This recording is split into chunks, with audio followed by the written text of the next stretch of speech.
sleeve. So we went on a shopping spree. We asked our partners and our peers about the future of retail and what it could be. Welcome to the Future of Retail podcast. I am your starstruck host, Arif, in the company of the co-founder, the executive chairman, and the chief executive officer of BFL Group, Mr. Toufic Kreidieh. Arif, thank you very much for hosting me. And I'm very happy that we have TikTok today in our offices. So I'm ready for the interview. Thank you so much for having us and for hosting us, Toufic. We always feel like you are part of the family when it comes to our platform. You're a very prominent creator on the platform and one of the most active business creators within the MENA region. So it's really our privilege and our pleasure to have you with us today. Thank you so much. I've seen you on a lot of other podcasts. And we loved all of them, but usually the host does a slightly better job than me in introducing the guest. In my case, I ask my guests to introduce themselves. So I'm going to ask you to introduce yourself TikTok style. If you sign into TikTok today, we give you 80 characters to play with to be able to write your own bio. So how does Toufic Kreidieh introduce himself TikTok style? I am, to start with, a proud TikToker. And I am a self-made entrepreneur, and I'm a fun dad for 4 beautiful children. Amazing, all within 80 characters. So you passed our first challenge. Thank you. I'm gonna put you through another challenge, if that's okay with you. Sure. So we'd love to get to know you even better than we think we know you, because usually when we follow you on TikTok, we feel like we're friends already, even if we haven't met in real life. Yeah. But we're a bit greedy and we'd love to get to know Toufic a bit more as a person. So if it's okay with you, we're going to get through a series of 10 questions, rapid fire style, within 1 minute. Okay. You ready? Let's do it. Okay, so on the timer, we have a minute. Let's start. Okay, Toufic, if you had not worked in retail, what profession would you have pursued? Hospitality. What's an industry buzzword you have grown tired of hearing? Dropshipping. What's one buzzword you're guilty of? It's a statement to encourage people to go and being entrepreneurs rather than employees. If your life had a theme song, which one would it be? My Way, Frank Sinatra. Aside from your office, what's your favorite spot at BFL Group? The store. Who in your life smiles more than you do? My son, Karam. If a movie were made about your journey, who would you want to portray you? Robert De Niro. You stumble upon a time machine. Which year would you first visit? 1974. If you could create a TikTok with any historical figure, who would it be? Bill Clinton. Can we make a TikTok together by the end of this podcast? For sure. Okay, we made it. Okay. 1 minute. All right. So, why 1974? 1974 because I really want to test the idea that everybody says that Lebanon before the war was Switzerland of the Middle East and was the Paris of the Middle East. It's like a big question mark in my head. I wanna go back and see, is it true what they were saying? Okay. This is why. Okay, interesting. So you wouldn't venture into the future, but we can do that together today. I would venture into the future, definitely. I would venture into the future like 100 years from now. Okay. So usually, Toufic, we ask our guests if they'd be okay to make a TikTok with us. In your case, I feel it's the other way around. We're the ones making a TikTok with you.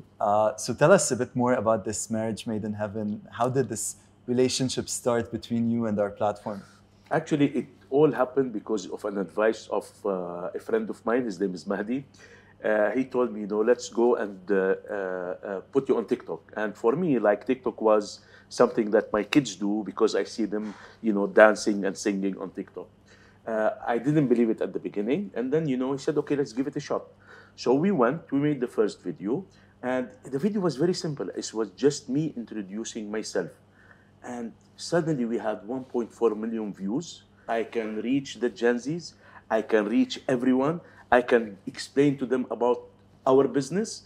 And I can get the message through. And Toufic, when you got 1.4 million views, you did not have 1.4 million followers, right? No, it has nothing to do. It had nothing to do with the number of followers. The algorithm has nothing to do with followers. The algorithm is very simple, or simply is you sharing the interest with other people who are posting on this platform. And whatever is your interest is where the feed is going to take you.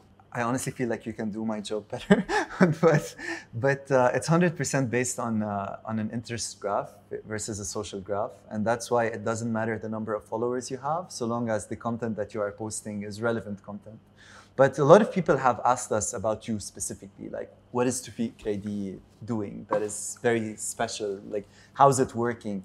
And the one word that always comes to mind when we think about you is authenticity. Like you are known for your persona, your authentic way of communication, and your smile on our platform. And this is something that works very well because the mission of our platform overall is to inspire creativity and bring joy. So we relate a lot to the positive messages that you always try to bring forth. Tell us a bit more how you see the role of your tone of voice and authenticity in terms of that recipe of success that you've had with us. You know, from the start, it was my only condition to the people who were assisting me into this journey of TikTok, is that, you know, I said, guys, listen, it's either I'm gonna portray my personal image, my personal character, or forget about it, I'm not interested. Yeah. And he said, no, go ahead and let's do it. We did it. People really like to see, to connect more with people rather than with brands, to be very frank with you. At the same time, they like people to be natural. And TikTok is the right platform to really showcase this naturalism that is coming from people. Unlike other social media platforms, that is more about showing off a certain reality, which is not a reality. And it really puts a lot of pressure on other people trying to imitate them or to follow them or to be in the places where they are, which is really has really proven to be extremely destructive. Mm-hmm. And it's basically a place where you're going in with the objective of being entertained. So you know that it's an entertainment platform. And you've embraced this in the communication that you've been doing. But even before our platform, TikTok, like I had the chance to visit several of your stores recently. And in every single corner, I see the big smile, right? And Yes. I see like smile because you've just paid less. Yes. Smiles are always in fashion. Yes. That smile is very much a part of the Brands for Less identity. And I feel like it's something that might have started with you, because it's part of your character. Has this been intentional? No, I tell you, to be very frank with you, I smile and tally with the brand, yes, for sure, but it was not why the brand was created, for sure. Okay. You know, our treasure hunt experience brings dopamine to the brain. Yeah. And when I say this treasure hunt experience gives the satisfaction for the customers that he has really was rewarded by getting a very branded product for a very discounted price. And this feeling of victory makes him happy. And when you are happy, you smile. And that's why everything is about smiles, from shopping bag to even our loyalty program. It's called Smile More program. Smile More. To the slogan of the company, which is Smile, you just paid less. Smile. So everything around the smile. And it makes me also always happy, you know, because I have this beautiful company. And when you smile, the person in front of you smiles as Yes. well, right? And there's actually there's neuroscience behind that, because as human beings, we have mirror neurons. So when you are smiling, then by default, I start smiling and the level of dopamine increases, and then I start feeling better just because somebody else started smiling. And mirror neurons, I mean, are also culprits behind contagious yawning, but that's not something we should worry about with you with us in this episode. So we love this identity around smiling, and again, we relate so much to it. We recently ran a study with Ipsos in the UAE, and we found out that TikTok users feel a mood uplift 1.2 times higher than any other platform user. So it's proven that when you are using our platform, the amount of positive feelings increases. So this is why I said it's a marriage made in heaven. TikTok, BFL, Yes. Toufic, Kreidieh, all of us. So thanks for that.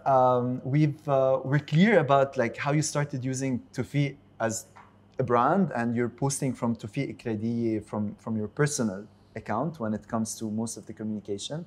But in a lot of ways, it has also become the communication of the group and the communication of Brands for Less specifically.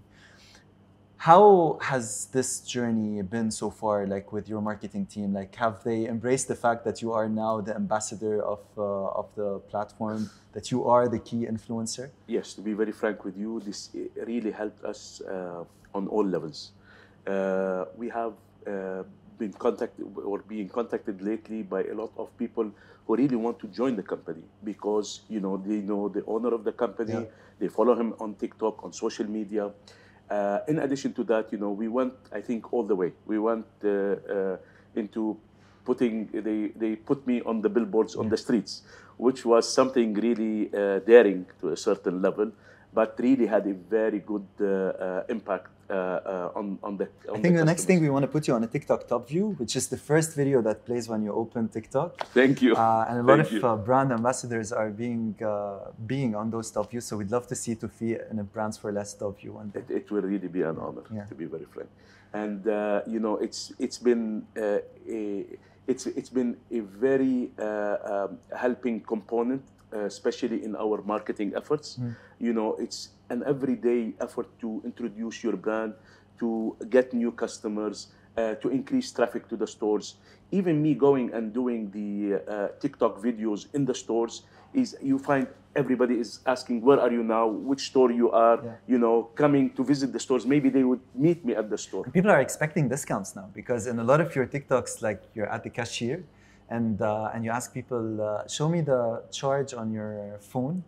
And then if they have 50% battery charge, you give them 50% discount. Yes, we started with the first trend, which was if you show me, you follow me, I give you 3 items for free. And then it was followed with this. And we are preparing now for the future more trends to come. So you're driving traffic from online to offline? Always. Okay, and it's not entertainment for the sake of entertainment, but we see you like sneaking in a lot of educational messages as well about off-price retail overall, but also your group specifically. I've personally learned a few things. I learned from you like why sneakers are called sneakers, because you can sneak out. I've learned from you how like the back of a polo shirt, why is it longer than the front hem? Because when you tuck it in and you move around, like you don't want it to untuck. I've learned from you about not needing to keep my receipt to get an exchange if I sign up on your app, all of these things. So has this been also like planned in a way where you want to drive specific messages, but you do them in an entertainment way? The ideas keep on coming. As long as, the whole point behind our post is to be educational, motivational, and fun at the same time. So within this framework, any video will be good for us. And has this opened the door to different generations for you? Do you feel like more people know you today from different age brackets? 100%. Even I have the friends of my children. They come over during the weekend just to meet me, to take photos with me, selfies with me. Okay. And it makes me very happy because even my kids are so proud. Like, our dad is, famous on TikTok. And when your customers see you on store, like what's the reaction usually? Everyone, they want to greet me, they want to talk to me, they want to introduce themselves. It's beautiful. It's really beautiful. So we've had several guests so far on this podcast, and we always ask the question about the future of retail. But going back to the point that you've made, like it's always about customer centricity, and it's lovely that you found a way to connect with your customers using our platform. And specifically with generations that are digitally affluent but are also spoiled for choice, and that they have high demands, and you're being able to generate that brand resonance with them, so that you continue connecting with them. But we feel like you've also built a great employer brand using your TikTok communication with some of the TikToks you've shot here around the offices. Has this been true? Do you relate to that experience? It's true because we believe that it's not only working on the product and the price that makes a company successful. The most important component of any business is the people. And today, we make sure that our people are comfortable, they are happy, the working conditions are, it's a happy place. We are trying to create a culture. It's not a company. We were able to really create a culture here. And it's very important because the saving that you will make in the retention of employees is much more what you are going to spend into entertaining the employees. Yeah. So we always try to tell the people what we are doing here, and that's how every time I go and make a video about employment, we have tons and tons of CVs. And can you give some examples for the listeners and viewers who haven't had a chance to see maybe some of your TikToks around the office? What we have created a place whereby you can, it's, of course we have the regular offices, but at the same time people can come here, they can play ping pong, they can play pool, we even have a very big gym in the back whereby people can come for training. They have the locker room, they have the shower, they can stop during the day, go do their gym activities, take a shower, come back to work, you know, even to a certain level that we have created massage chairs and we have sleeping pods. And I think we are the only people who have created the sleeping pods, because we do believe that, you know, these people are human beings at the end of the day, you know. They need to rest. Sometimes they feel tired. Sometimes they feel, someone feels dizzy. Someone wants a small nap. Why not? Why should they feel that they are forced to stay for till the end of the day, rather than feeling comfortable to go, have a nap, and come back and maybe overstay in the evening? Amazing. So you've used TikTok, a platform, to communicate about your business. You've created an employer brand through that. You've shared tips, like the tips I was sharing about the polo shirt and all of these different fashion tips. And at the same time, you're creating so much affinity between you and your shoppers. So it's only the start, I assume. And with that, we got to know much more also about how you see your business. So I've learned a lot about off-price retail from you by watching your TikToks. But the thing that most stuck with me is what you call the treasure hunt. Can you tell us a bit more about this treasure hunt? You know, by default, our nature as human beings, when we came to this planet, we were hunters. We had to hunt for us to eat. So it's part of our DNA being hunters. It's innate. It's an instinct. It's something inside. It's instinctive. It's part of your instinct to be a hunter. And at the end of the day, you play on this very important aspect for us as humans. And what makes us happy is the feel of victory. When you have gained or you have won something, you know, that's what makes you really happy. I tried it yesterday. Yeah, I tried it yesterday with my mother-in-law. So Dani, salut. So we went to BFL Center, and I told her, listen, it's not going to be in out. Like at Brands for Less, you can't go in and get out after 5 minutes. You're going to have to spend some time. True. So we spent a good hour and a half. You had the BFL Cafe. I was surprised you also have tenants that are not part of BFL group. So there was Costa, there were different tenants in there. And then you start finding, you know, the catches basically, right? So I found like a pair of off-white sneakers at an amazing price, but you have to spend some time to find it because, it's natural, like it's a broken series. So you don't have every single size or every single color available, but you will find what you want. It's just that you have to dedicate the time. And it will drag you to look more. Yeah. Like if you go, let's say, for fishing, and in 1 hour you don't catch any fish, you get bored. Yeah. You know. But once, if you are going on a fishing trip and you catch the first fish, you want to catch more and more and more. And you know, you feel lucky that today is my lucky day. And that's how it goes. And it's good for the retailer because you increase the dwelling time in the store. But it's also good for my mother-in-law because she feels a sense of accomplishment at the end of it. Like, look what I found, you know, like I found the catch. And it's good for you because you saved a lot of money.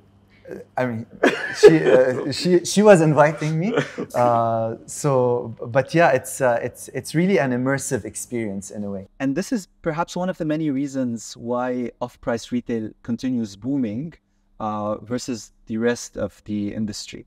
In your experience, like, why is off-price retail? Obviously, BFL is growing, but why is your category off-price retail continuing to grow?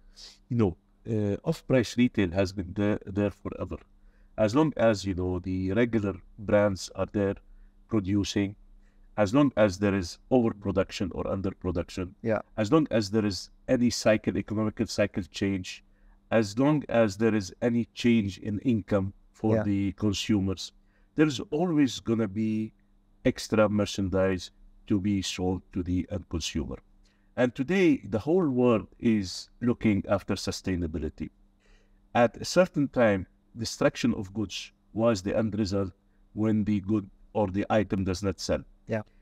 Today, off-price retail goes hand by hand with sustainability, because what we do is we create a new life cycle for the product, Yeah. and we can sell it for a more competitive price, whereby even sometimes you create a new customers for the brand. Yeah. Because people who could not afford to try this brand, sometimes they go, they try it, they like it, and then they are ready to pay extra for the full price. Absolutely. I was reading McKinsey research recently about off-price retail, and it was very interesting how they spoke about how your category can be a customer acquisition channel for some of the luxury brands. Yes. Because if someone is buying a luxury brand for the first time, they can start with off-price retail, but then after their experience with that item, they might eventually buy full price. True. So that's a double benefit in a way, where you are obviously serving sustainability purposes by giving a new life to that item, and at the same time, a business advantage by creating a customer acquisition channel for some of the luxury players. How has the experience been with luxury players? Like, has there been reluctance in embracing the model? It's always more difficult in terms of sourcing for the luxury items, Okay. rather than the middle to upper brands, because they are still at a certain mentality of even going for destruction rather than going with sustainability. Okay. But you're doing it today. Like, you have Yes. luxury for Yes, that. right? yes, So- you can do it.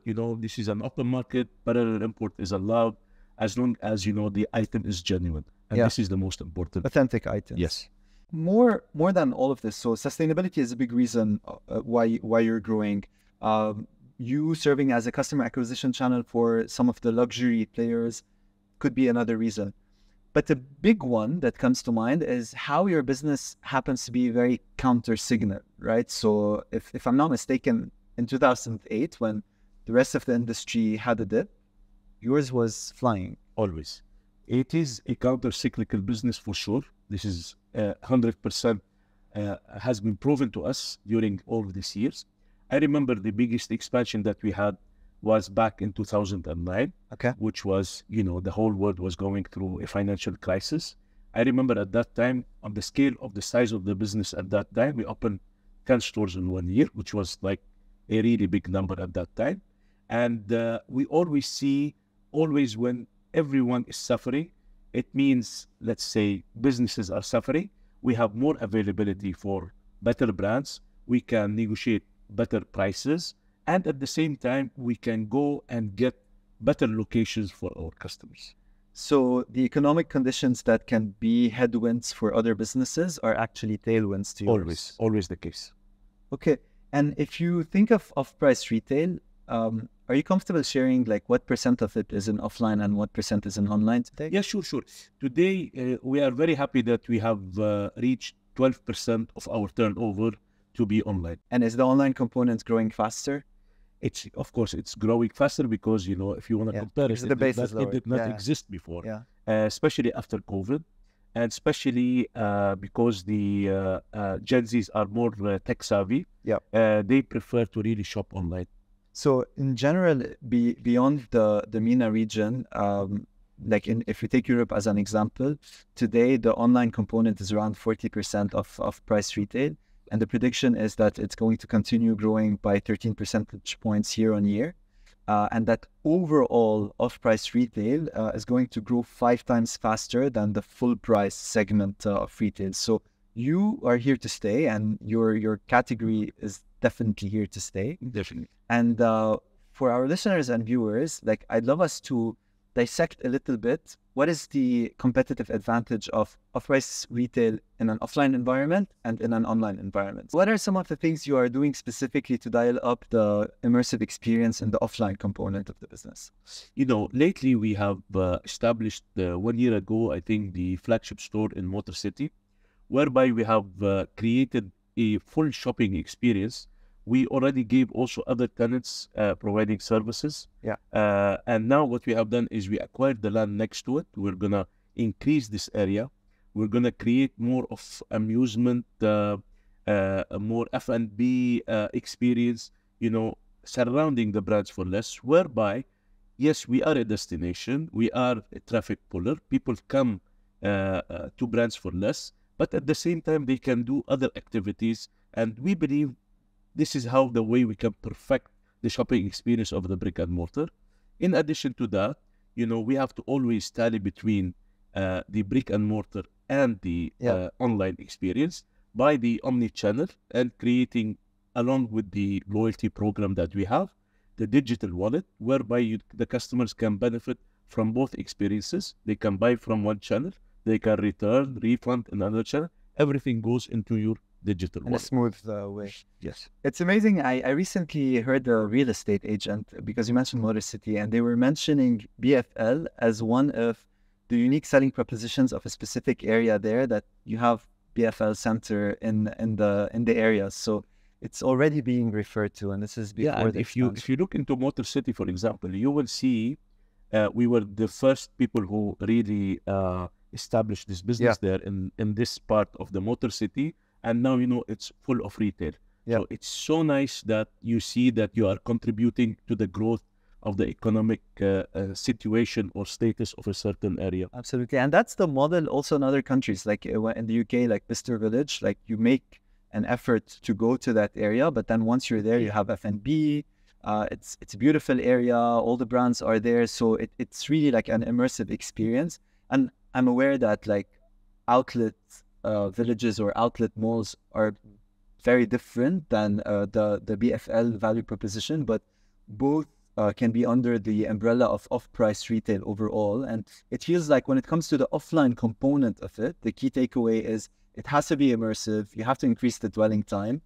It is a treasure hunt experience by default. And the more you work on that experience, the more people are going to spend time, then the more they're going to buy. True. Obviously. Right? True. Even we have created in Motor City a play area for the kids. For kids. That they can You have sit BFL and Cafe. play, yes, and the cafe and etc.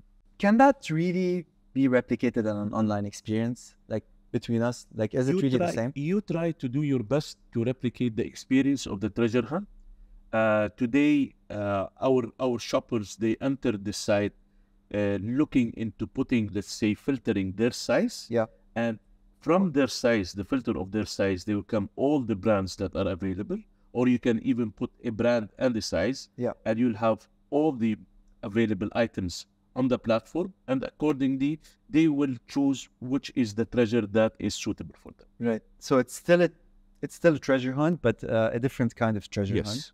And the benefit that plays there is that the inventory is constantly changing and it's being updated. No, everywhere the inventory is always changing. We deliver 7 days a week to the stores. We have new items hitting the online platform every single day. Amazing. And how many stores do you have today? We will finish this year with 104 stores. 104 stores. In which markets? Mainly, of course, UAE, which our headquarters is here. In addition to that, we have in Oman, in Qatar, in Bahrain, in Kuwait, and the most concentration lately is Saudi Arabia. I think the biggest growth is going to be in Saudi Arabia. As a key market? Yes. Okay. And when it comes to online, how has the experience been in terms of innovation? Like you have your own app. Everything is linked also to your loyalty program. So what have been some of the challenges that you've experienced? Today, the customer or the consumer in general, he's extremely pampered in terms of the delivery time. Okay. And the competition is very fierce in terms of the logistics and the processes. What do you commit to in terms of delivery? We commit to next day delivery. Okay. And today the biggest challenge is to have the same day delivery. And we operate in countries that have different rules, regulations. So what we have established lately, or we're trying to establish now, is we have just acquired a land in Saudi Arabia. We're building a big fulfillment center there. to be able to give equivalent service to our customers that we are giving here in the United Arab Emirates. And are you open to like new business models when it comes to the online experience? Like, for example, we see that when it comes to off-price retail online specifically, different companies around the world are testing different models. Some of them are flash sales, but on the other hand, there's like subscription-based business models where you get a mystery luxury box and you don't know what you're getting, but so long as you're subscribed, you're going to receive it on like a monthly basis or a bi-weekly basis. So that innovation seems to be happening in that space of the online part or the online channel when it comes to off-price retail to create that treasure hunt experience in a different way that can be catered to in stores. So for sure. What are some of the things you're exploring? Usually when we have a very good deal of a single brand, we always go and run flash sales. Okay. And all our members or loyal members of our program, they get notified about it, and you know the numbers are amazing. And do you have like these magic moments within the year that you care about, or is it always on? Like, do you have like Black Friday or? Of course, you know, you have to follow the trend of the market. And, you know, it coincides, especially in October, coincides with our anniversary every year. And we really throw a very big campaign during this month.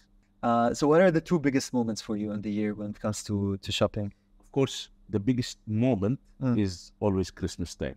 Okay. This is the best time of the year, the month of December, because it starts with national holidays here in the United Arab Emirates. In addition to that, you know, you go through the shopping festival, and the month of December usually is equivalent of 2 to 2.5 months of sales. Wow. Okay. So Toufic, you've talked about how you're going to cross more than 100 stores by the end of this year. So knock wood, your business continues booming, but you're also investing not only in stores, but in the back-end operation that customers don't necessarily see. So we've heard that you recently had a partnership with IQ Robotics and you've invested in 160 robots. What are you doing with all these robots? No, it's the only way for you to be able to really scale your business is to invest in technology. Okay. And at the end of the day, you have to reach a point whereby from the same facility, you are able to produce 150,000 units per day, because we promise our customers new items every day, and we promise delivery of these items, and we have to stick to our promise. So that's improving the physical availability and the stock that people will see in stores. And we use a lot of AI to really determine what product goes where at what day. Okay. And all of it should end up with more smiles on more people's faces. Always. Okay.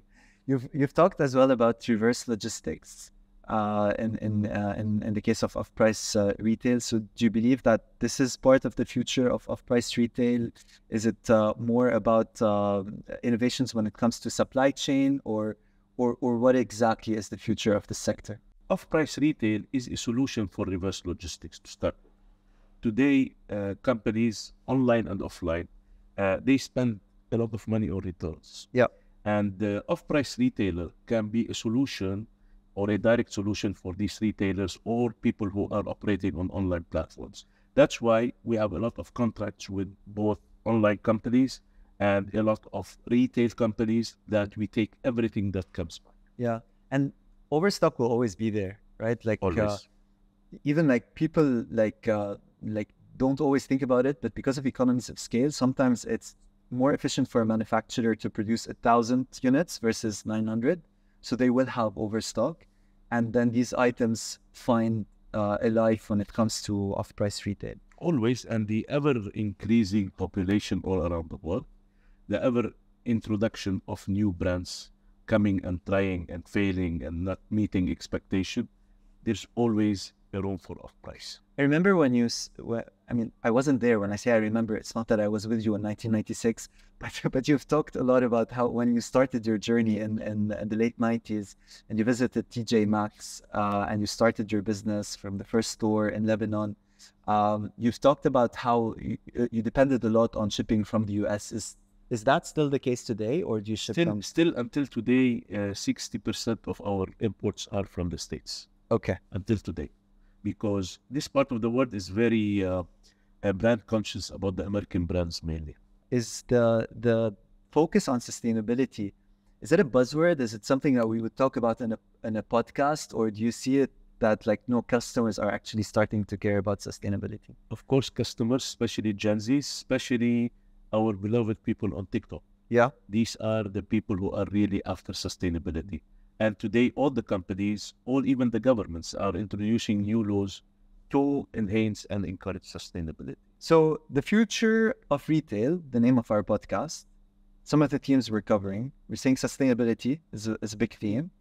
We're saying immersive experiences in the case of the offline component and these destinations that you are creating for treasure hunting.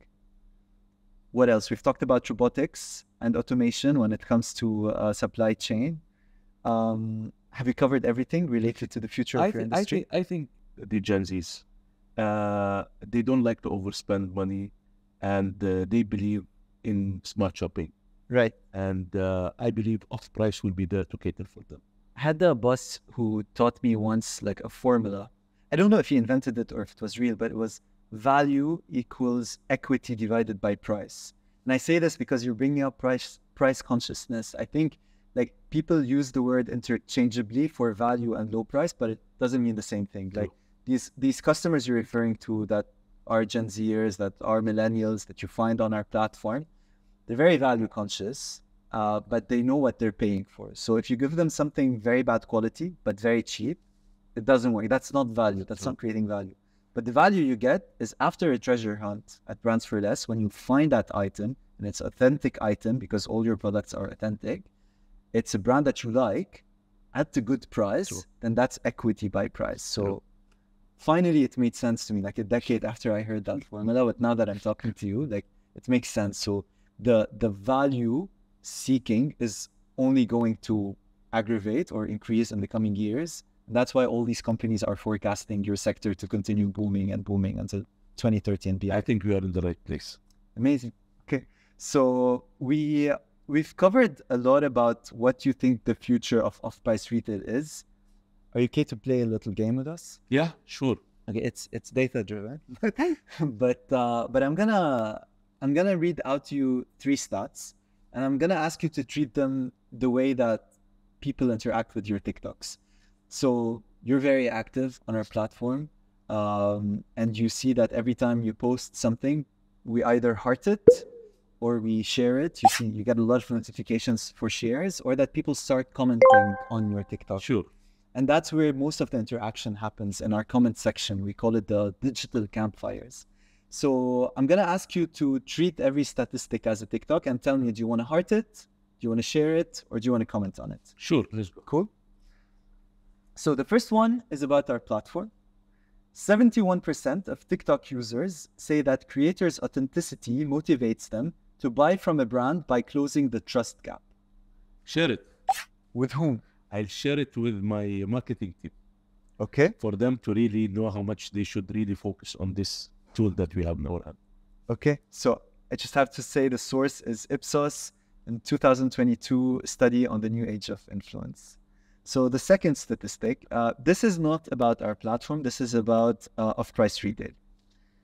Off-price enthusiasts are more interested in premium plus categories, spending 2.4 times more in premium than the average consumer, 2.7 times more in affordable luxury, and 2.9 times more in luxury.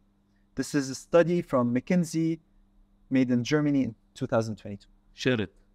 Share it again? Yes, share it to our buying team for them to know exactly where to focus. And expand more in luxury for that. Of course. Okay. Have you seen this? Does this ring a bell? No. Okay. No, never seen this number. Like, have you seen the the shoppers shop more? We see how much off-price is really growing. We see the future is in off-price. This is 100% thing. And we can see it, we compare ourselves to the States. Yeah. If you want to see what's going to happen in 10, 15 years here, look into the States, what's happening on the ground, and you will understand. TJ Maxx and Ross and the off-price retail is the most increasing in business, and they are opening more and more stores while the regular retail is downsizing. I didn't know though that like premium plus and luxury is so big when it comes to off-price retail. So it's not like just fast fashion. It's expensive brands, but yes, at off-price. Yes. Okay. So the third and final one, remember you can heart, share, or comment. You have shared twice. So feel free if you want to comment on the third one or heart it. TikTok generates twice as much post-purchase content creation. Users are twice more likely to post about a brand that they've purchased from the platform. The source is Material, Global E-commerce Study in 2022. I like. There's no like.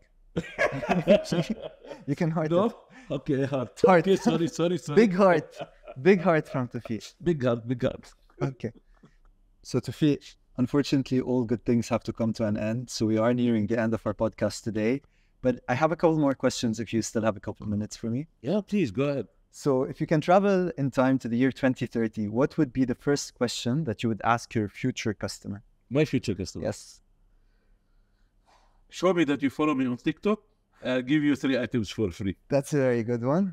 On that note, what do you think will be the biggest retail trend in the year 2030?